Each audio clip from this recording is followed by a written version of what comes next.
नमस्कार, मैं डॉक्टर रवि राय आप सभी दर्शकों का हार्दिक स्वागत करता हूं। प्रिय दर्शकों, आज का समय ऐसा है कि हम सभी किसी न किसी कारण से शत्रुओं से परेशान हैं।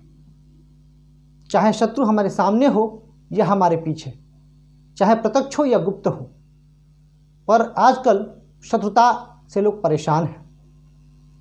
लोगों को आजकल दूसरों की तरक्की देखी नहीं जाती और इसीलिए कई तरीके से परेशान करते हैं। जन्म कुंडली भी इसको लेकर के शास्त्रों में कुछ सूत्र दिए गए हैं और इसे हम शत्रु वृद्धि योग के नाम से जानते हैं।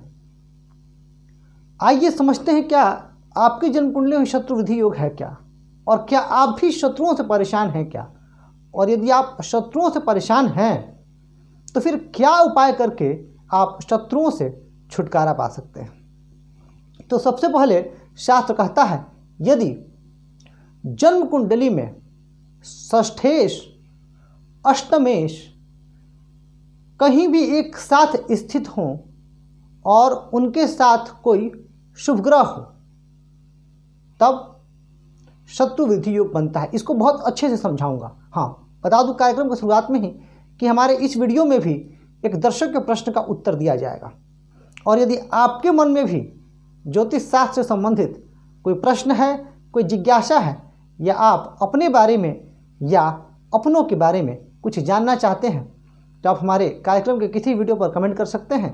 हमारा प्रयास रहेगा कि हम आपके प्रश्न का भी उत्तर अवश्य दें। आइए चर्चा प्रारंभ करते हैं। मैंने क्या कहा, जन्म कुंडली के छठे भाव के स्वामी, आठवें भाव के स्वामी कहीं भी एक साथ स्थित हों और उनके साथ कोई शुभ ग्रह हो।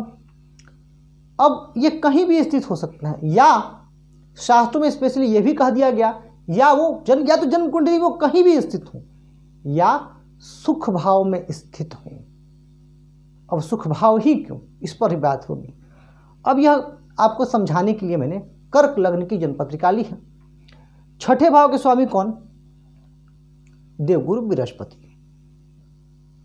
आठवें के स्वामी कौन? शनि। अब अगर ये यहाँ तो चर्चा करेंगे, ये भी मान लेते हैं कि यहाँ भी स्थित हो जाए और इनके साथ कोई शुभ ग्रह बुध या पक्ष बली चंद्रमा स्थित हो जाए, तो ऐसा क्यों? छठा भाव क्या है? छठा भाव है रोग का, ऋण का और शत्रु का, और आठवां भाव है मृत्यु का, कष्ट, तकलीफ और संकट का। तो जब इन दोनों के स्वामी मिलेंगे तो शत्रुओं से तकलीफ होगी, शत्रुओं की वजह से संकट आएगा, और जब कोई एक शुभ ग्रह इनके साथ होगा तो वह शुभ ग्रह इनके फलों में अभिवृद्धि कर देगा। अब छठे के फल में अभिवृद्धि होगी तो क्या होगा? शत्रु बढ़ेंगे, और जब शत्रु बढ़ेंगे तो आपका नुकसान हो गया। यह हमने लॉजिकली समझ लिया। अब दूसरा लॉजिकली ये समझते हैं, दूसरी जो बात है कि सुख भाव, ये तो कहा गया कहीं भी हो तो प्रभाव डालेंगे, पर सुख भाव में ये विशेष रूप से जो है प्रभाव डालते हैं। क्यों? यह भाव सुख का है तो भूमि, भवन, वाहन और जनता का है। तो जब यहाँ पर इनकी स्थिति बनेगी तो इनके वजह से आपके सुख विशेष रूप से प्रभावित होंगे। कैसे सुख? भूमि के सुख, जनता के सुख।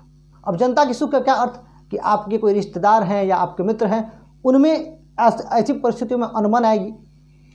कोई भूमि है वो विवाद में फंस जाएगा, कोई वाहन है उससे संबंधित दिक्कतें आपको जो है शत्रु द्वारा परेशानी जो है खड़ी कर दी जाएगी। आप लिटिगेशन में फंस जाएंगे और उस लिटिगेशन में फंस करके आप बहुत ज़्यादा परेशान हो जाएंगे। तो अब ये तो एक बात हो गई। अब इसमें कुछ और पहलू पर हम बात करते हैं। अब अगर लग्नेश भी इनके साथ स्थित हो जाए, अब इस जन्म कुंडली में लग्नेश कौन है? तो इस जन्म कुंडली में लग्नेश है चंद्रमा। तो व्यक्ति आजीवन शत्रुओं से परेशान रहता है। क्यों? समझिएगा, क्योंकि लग्नेश और षष्ठेश, लग्न कौन? लग्न हम स्वयं, हमारा व्यक्तित्व। तो जब लग्नेश का साथी बन रहा है षष्ठेश से, तो आजीवन ऐसा व्यक्ति शत्रुओं से परेशान रहता है। छठे भाव में ना देखिए, पाप ग्रह अच्छा फल देते हैं, जैसे शनि, राहु इत्यादि, परंतु शुभ ग्रह अच्छा फल नहीं दे पाते हैं, या षष्ठेश के साथ शुभ ग्रह हो तो अच्छा फल नहीं देते हैं। पाप ग्रह हो तो शत्रु को दबा देते हैं, पर शुभ ग्रह शत्रुओं को दबा नहीं पाते। अब अगर अष्टम में राहु हो और षष्ठेश के साथ हो, अष्टमेश के साथ हो, या राहु कहीं भी हो पर षष्ठेश और अष्टमेश के साथ हो, तो भी ऐसा जातक शत्रुओं से परेशान रहता है और गुप्त शत्रुओं से बहुत ज़्यादा परेशान रहता है। अगर छठे और आठवें भाव के स्वामी आठवें भाव में ही हो और उन पर राहु की दृष्टि हो, तो ऐसा जातक, या अष्टमेश पर भी राहु की दृष्टि हो, तो ऐसे जातक पर तंत्र क्रियाओं की संभावना बहुत हद तक बढ़ जाती है, या फिर उसे ऐसा भ्रम होता है, क्योंकि एक के बाद एक परेशानियां आती रहती हैं, तो उसको ऐसा भ्रम होता है कि उस पर किसी ने तांत्रिक क्रिया कर दी है और वह इस वजह से आजीवन परेशान रहता है। तो ये थे कुछ विशेष सूत्र कि अगर ये स्थितियां बनेंगी तब परेशानी होगी। अब अगर षष्ठेश और अष्टमेश शनि हैं, जैसे इस जन्म कुंडली में अष्टमेश शनि है, तो शनि तो वैसे भी दीर्घकाल के लिए जाने जाते हैं, तो शनि यहां पर दीर्घकालिक समस्या दे देंगे। अब इसका उपाय क्या है? चलिए, ये तो आपने समझ लिया। अब इसका उपाय क्या है हम इस पर भी बात करेंगे, लेकिन इससे पूर्व एक दर्शक के प्रश्न को ले लूँगा। छोटा सा प्रश्न इन्होंने पूछा है कि अगर छठवें भाव में शनि शत्रु राशि में हो और नवमांश कुंडली में 12वें भाव में हो तो क्या प्रभाव होगा?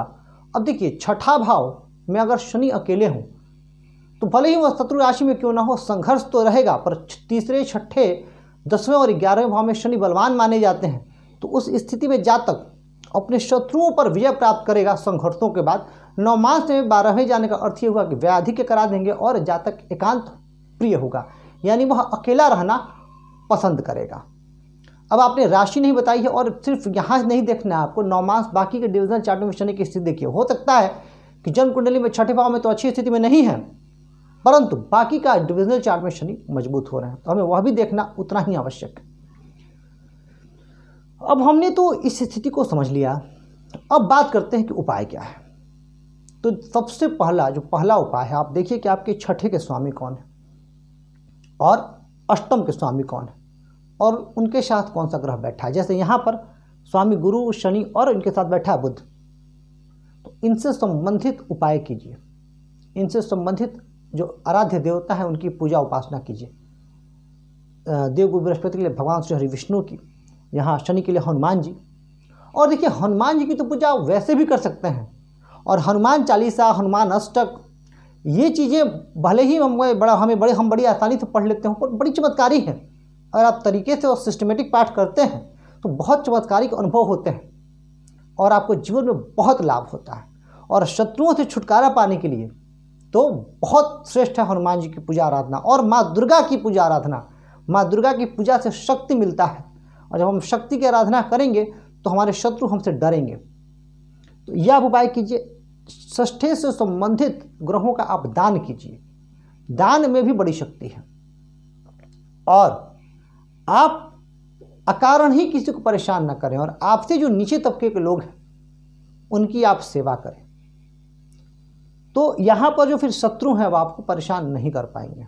और अगर आपको ऐसा लगता है कि आपके ऊपर किसी ने तंत्र क्रिया किया हुआ है, या आपको ऐसा भ्रम लगता है, या आप चूँकि इतने परेशान हैं, एक के बाद एक परेशानियाँ आपका पीछा नहीं छोड़ रही, तो फिर उस परिस्थिति में आप महीने में कम से कम एक बार हनुमान चालीसा का 108 पाठ करें, और वह लगातार करें। बैठ जाए 3 से 4-5 घंटे आपको लगेंगे अगर आप अच्छे से करते हैं तो। आप हनुमान चालीसा के 108 पाठ महीने में एक बार कर लिया करें। यकीन मानिए, आपको अपने अंदर सुधार देखने को अवश्य ही मिलेगा। अगर आप श्रद्धा से, भक्ति से करेंगे तो मैं ये कह सकता हूँ कि आपके ऊपर जो शत्रुओं का यह प्रकोप है वह धीरे धीरे कम होने लगेगा। और मैं ईश्वर से यह प्रार्थना भी करूँगा अपने सभी दर्शकों के लिए कि वह शत्रु रहित जीवन जिए और अपने जीवन काल में खूब सम्मानित हो, प्रतिष्ठित हो, प्रसिद्ध हो और समृद्ध हो। तो प्रिय दर्शकों, आपको आज का यह विषय, यह कार्यक्रम कैसा लगा कमेंट करके बताइएगा जरूर। और चैनल को लेकर के कोई सुझाव है तो अभी अवश्य बताइएगा, उसका भी हम तहे दिल से स्वागत करेंगे। आज के कार्यक्रम बस इतना ही। धन्यवाद।